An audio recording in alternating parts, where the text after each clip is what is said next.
Atliekų kultūra, tai menas, filosofija, tai poilsis atnaujintoje sofoje. Atliekų kultūra, tai įpročiai ir pamokos, tai ateities ir meilės žemei pamatas. Šeštadienis 11 val. Ryto ir mes vėl susitikome pusvalandžiui naudingos informacijos, tad dėmesio į ekranus, ką šįryt matysite. Šiandien laidoje atliekų kultūra. Nuo naujųjų metų atsiranda maisto atliekų rūšiuojamasis surinkimas. Kalbam apie naują atliekų rūšiavimo etiketą. 2 tonų maisto atliekų užtektų pilnai apšviesti ir apšildyti vieną Lietuvos namų ūkį vienam mėnesiui. Popierių, plastiką ir kitas pakuotės jau išmokome rūšiuoti. Na, o netrukus visų Lietuvos gyventojų laukia dar vienas iššūkis. Koks? Netrukus sužinosite. Šiandien didelį dėmesį skirsime maisto atliekų rūšiavimui. Mat išsyk po naujųjų mūsų visų laukia pokyčiai. Nuo naujųjų metų atliekų srityje atsiranda vienas labai svarbus komponentas, tai yra maisto atliekų rūšiuojamasis surinkimas. Čia reikėtų paminėti, kad patys maisto atliekų rūšiavimo ir surinkimo būdai skirtingose savivaldybėse šiek tiek skirsis. Bet faktas vienas. Galimybę rūšiuoti maisto atliekas turėsime kiekvienas. Artėjant jau sausio 1 dienai, mes tikrai pasistengsime, kad visi vartotojai gautų, ir dabar dėl to labai komunikuojame ir su savivaldybių atsakingais specialistais, kad gautų visą reikiamą informaciją, tai yra ir būtų nurodyti labai konkretų žmonės, darbuotojai su kontaktiniais duomenimis, kurie galėtų atsakyti į žmonėms rūpimus klausimus, taip pat pasakyti, kur ir stovi tas konteineris, kuris priskirtas jiems rūšiavimui, čia ypatingai kalbu apie daugiabučių namų valdas ir kad būtų tikrai visiems aišku, kaip mes tą pareigą turėsime atlikti. Maisto atliekų rūšiavimą Vilniaus apskrities atliekų tvarkymo centro direktorius lygina su naujo etiketo naujos eros gimimu. Kalbam apie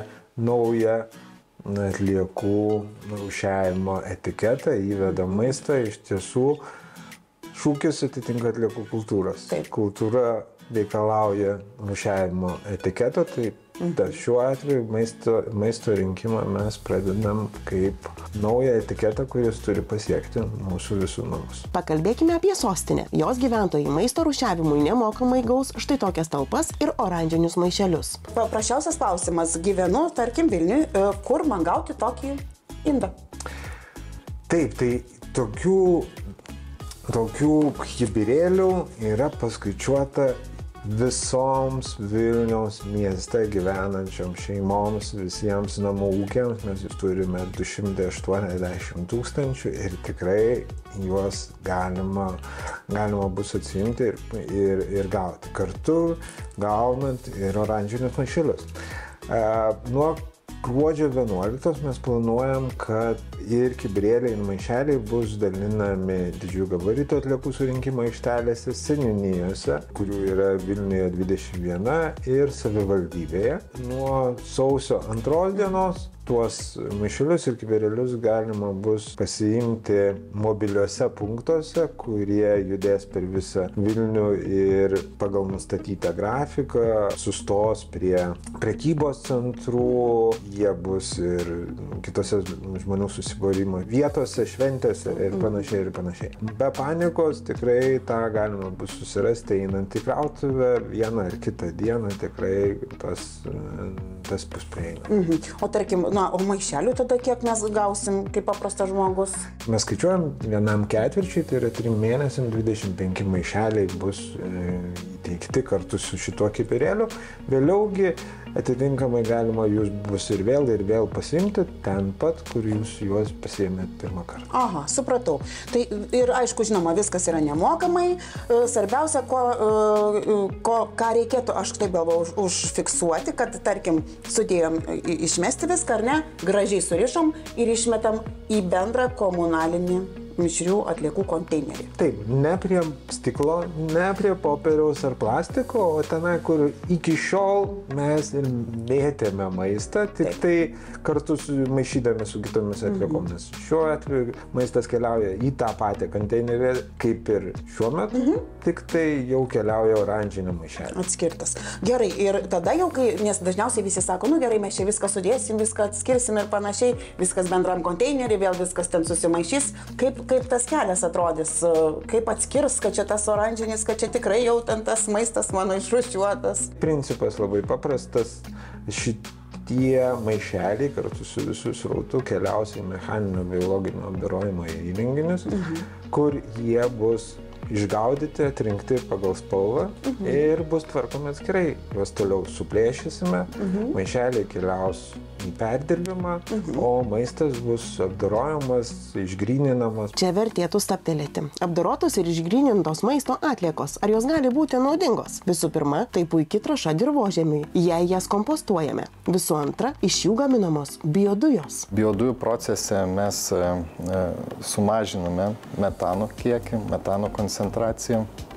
Ir turime tokius produktus kaip biodujas, tas pačias, elektrą, šilumą. Jeigu dar kalbėtumėm apie tolimą ateitį, turėsime ir biometaną, kuris yra alternatyva gamtiniam dujom. Taip smalsu sužinoti kokį įdomų faktą ar skaičius, kurie padėtų įsivaizduoti maisto atliekų rūšiavimo naudą. 2 tonų maisto atliekų arba virtuvės atliekų užtektų pilnai apšviesti ir apšildyti vieną standartinį Lietuvos namų ūkį vienam mėnesiui. Ar tos maisto atliekos, kurias išrūšiuos Lietuvos gyventojai, bus tinkamos biodujų gamybai? Galime sakyti principą taip, bet viskas vėlgi priklauso nuo, sakyčiau, pradžioj žmonių sąmoningumo. Tas pačias biodujas atliekos turėjo ateiti švarios. Todėl jeigu mes mesime stiklą, mesime batus, tai žinoma neturėsime to norimo rezultatų. Tai pirmiausia, turime pradėti patys nuo savęs ir skatinčiau visus Lietuvos gyventojus labai atsakingai pažiūrėti į šitą procesą, kuris mūsų visų laukia. Tai sąmoningumo lygis, jis turi būti ganėtinai aukštas, norint išrūšiuoti tinkamai ne tik virtuvės ir maisto atliekas, bet ir kitas atliekas. Tai turim pradėti nuo savęs. Gerai, pasistengsime, bet dar kažko trūksta. Gal realios vizualizacijos, kaipgi maisto atliekos virsta biodujomis? Vykstame į vieną iš Vilniaus regione esančių biodujų jėgainių. Maisto medžiagom atvažiavus pirmoje eilėje jos yra pasveriamos, tada keliauja į 3 kategorijos priėmimo zoną. Tenai yra atrūšiuojama nuo stiklo, metalo, medžio ir kitų pašalinių didelių dalykų. Atskirta organika yra kaitinama iki 75 laipsnių temperatūros, išlaikoma virš valandos laiko, tada išnaikinama tai, kas turi būti išnaikinta, produkcija yra tinkama naudoti biodujų gamybą. Toliau atvėsinta masė keliauja į biodujų gamybą, į fermentatorius ir tenai grubiai per mėnesį laiko suyra iki CH4 metano dujų. Na, o dabar išklausykite specialisto patarimo visiems, kurie nuo sausio 1-osios ims rūšiuoti maisto atliekas. Pirmiausia, maisto naudoti tik tiek, kiek reikia, neprisipirkti per daug. O toliau rūšiuojant maisto labai atkreipdėmėsi, kad visą šitą produkciją, kad ir ką jūs atrinkot, reikės dar kartą žmonėms peržiūrėti, atrinkti. Nenaudokit indelius, nemeskit stiklo, nemeskit nereikalingų dalykų, metalų, nereikalingų daiktų, batų, striukių ir panašiai. Tai tegul tose indeliuose, maisto atliekų konteineriuose, te būna tik organika. Užduotis ir lengva, ir tuo pačiu sudėtinga, bet labai tikiu, kad visi mes ilgainiui išmoksime tinkamai atskirti maisto atliekas. Nors, kaip sako specialistai, pirmiausia apskritai reikėtų pasimokyti gyventi taip, kad tų maisto atliekų susidarytų kuo mažiau. Patarimų daug, ko tinkamiausia atsirinksite patys. Dabar TV6 eteryje reklama. Likite įsijungę. Atliekų kultūra, tai menas, filosofija, tai poilsis atnaujintoje sofoje. Atliekų kultūra, tai įpročiai ir pamokos, tai ateities ir meilės žemei pamatas.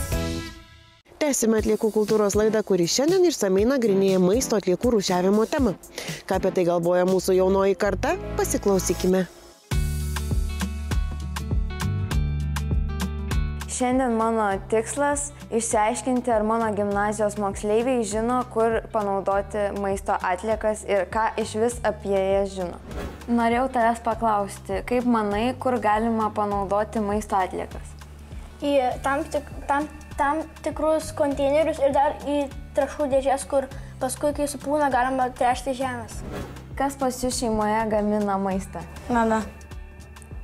Ir Ar lieka atliekų nuo pagaminto maisto? Taip. Ir ką su juo darote? Gadam šunims.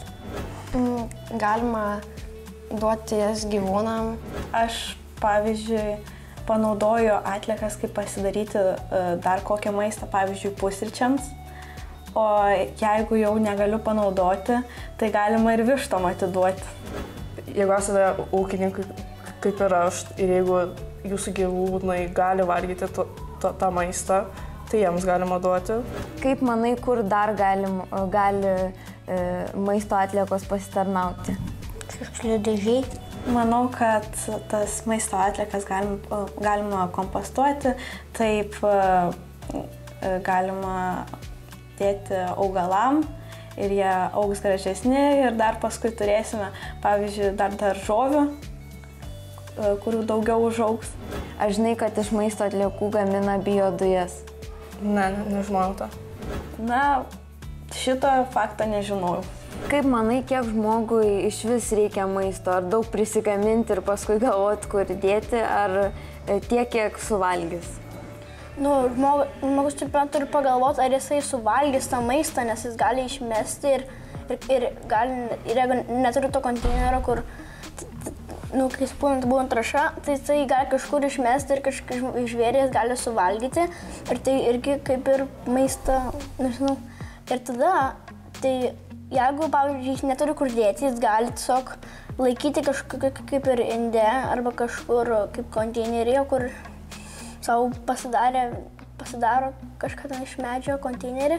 Jie gali laikyti, kol supusė tada dar, nesgi jeigu žmogus prisiperka daug maisto ir jis supūna šaltuve, tai jisai gali, pavyzdžiui, jį supusę maišą dėti kažkur tos, tai pavyzdžiui, vištom, jeigu kiaušinių lukštai yra ir dar gali netgi trąšą sutrinti maistą ir dar subūti, bus dar geresnė trąša.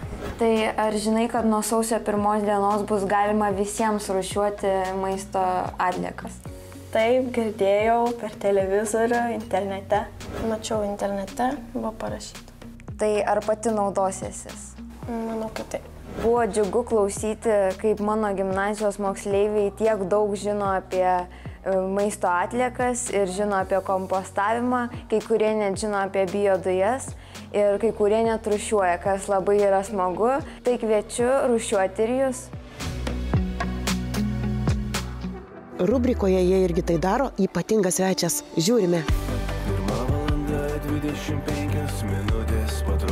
Gediminas Natočis Natas, išgarsėjęs TV3 muzikinio realybės šou Dangus metu, po 12 metų gyvenimo Danijoje grįžo į gimtą Lietuvą. Netrukus žinomo vyro paklausinėsime, su kokiais atliekų tvarkymo iššūkiais jam teko susidurti grįžus namo, bet pirmiausia, trumpai apie tai, kodėl sėkmingai gyvenęs Danijoje, jis vis tik su šeima sugrįžo gimtinėn. Kažkaip pabiški viskas atrodė, viskas tvarkoj, gal net neapsimokite Lietuvą ir grįžti iš viso, nebent gal senatvė, praleisti senatvę. Žodžiu, ir tada atėjo tas koronos metas ir kažkaip tie prioritetai susidėliojo automatiškai, kažkaip jeigu būtų užrakintam, tai gal geriau tarp savų. Tarp savų tai tarp savų. Na, o čia sugrįžus po 12 metų viskas pasikeitė. Taigi, išklausykime Gedimino pasakojimo apie Danijos ir Lietuvos atliekų tvarkymo skirtumus. Čia yra gal atlaidesni patys išvežėjai. Nes Danijoje turi būti, jau, jeigu konteineris yra pilnas, jisai turi laisvai užsidaryti, kitaip atvažiuoja žmonės, pasižiūri, kad jisai perpildytas, jo net neliečia ir tu 2 savaitės tada, nieks neišveža tavo šiukšlių, gali galvoti kaip nori. Danijoje, jeigu tu turi savo kažkokių šiukšlių ekstra, galbūt tokių kaip kartonas, ten dar kažkas, tai ar ten po statybų tau kažkas liko, yra ten tokios aikštelės, tu nuvažiuoji ir išmetęs, nieks nieko neklausia, nereikia jokių dokumentų paduoti nieko. Jie mato, atvažiuoja mašina su paprastais numeriais ir viskas, reiškia žmogus paprastas gyventojas ir viskas.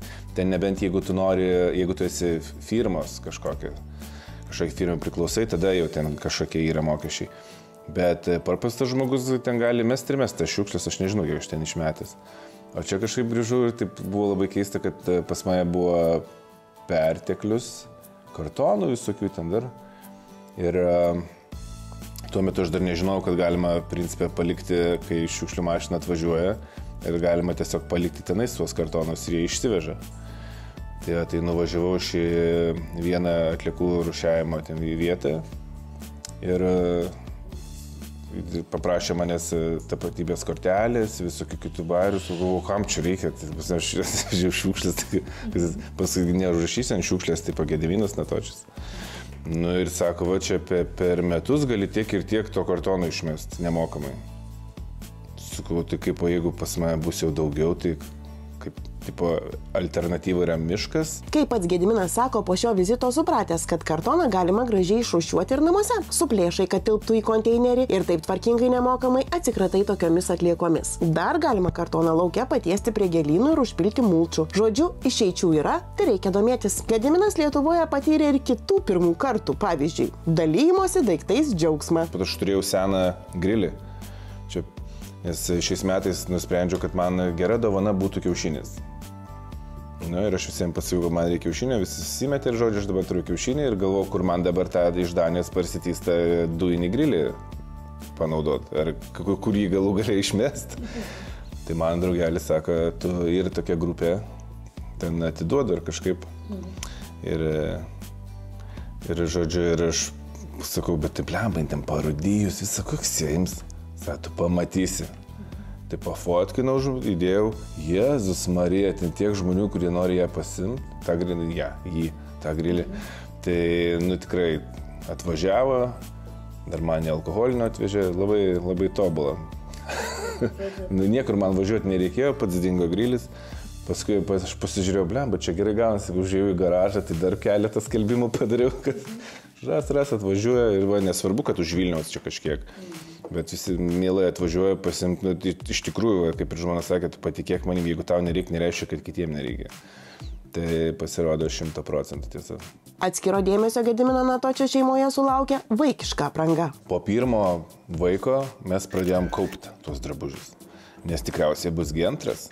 Nu, ir tikriausiai nemelavo tikėjimas. Tai va, ir kažkaip pradėjom kaupti, tada tuo metu pusėserių, pusbrolių irgi šeiminė padėtis keitėsi, pas juos irgi atžalos atsirado, tai jiems paskolinė. Tada jie, kai išaugo, jau grąžina tuos drabužius mum.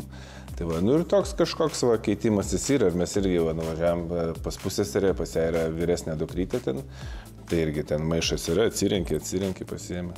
Kažkaip, nes pirkti aš nežinau, kad tikriausiai dar yra žmonių tikrai nemažai, kurie perka. Nu, bet nusipirkti batą ten už ten kelis šimtus eurų ir po mėnesio jau tipo ką jį išmest, aš mažiem vaikam tikrai visiems patariu, geriau kažkaip pasidalinkit ar pasiieškokit kažkokių, nežinau, ten ne tai, kad padėvėtų, bet yra tikrai nemažai internete, kur žmonės tiesiog vieni kitiems ar galų gale ir yra, kur dalina. Tai tiesiog tenai kažkaip pasiieškoti, nes aš nesakau, kad gink Dieve nepirk jokių naujų batų vaikam. Faktas, jeigu turi pinigų, prašau, bet tiem, kurie neturi, tai tikrai yra labai daug vietų, kur galima tiesiog juos nemokamai ar ten gauti, ar gerokai pigiau. Na, sužinojęs, kad nuo sausio 1 dienos visi Lietuvos gyventojai turės galimybę rūšiuoti maisto atliekas, Gediminas apsidžiaugė. Mat dar Danijoje priprato jas rūšiuoti, taip pat į atskirą talpą pila panaudotą aliejų. Stengiamės tausoti gamtą, stengiamės neprisipirkti per daug maisto, kad nereikėtų jo daug išmesti. Tai stengiamės proto ribose viską. Nes Danijoje irgi išmokom pirkti tiek, kiek reikia. Nes nuo pat pradžių ir būdavo, net klausdavo bendradarbiai Danai, sako, nesuprantu, mes tiek pat uždirbam, o pasakai kažkaip daugiau pinigų. Sakau, ko aš, tai aš nepirku ten, tiksliau aš žiūriu į kainas, bent tiek.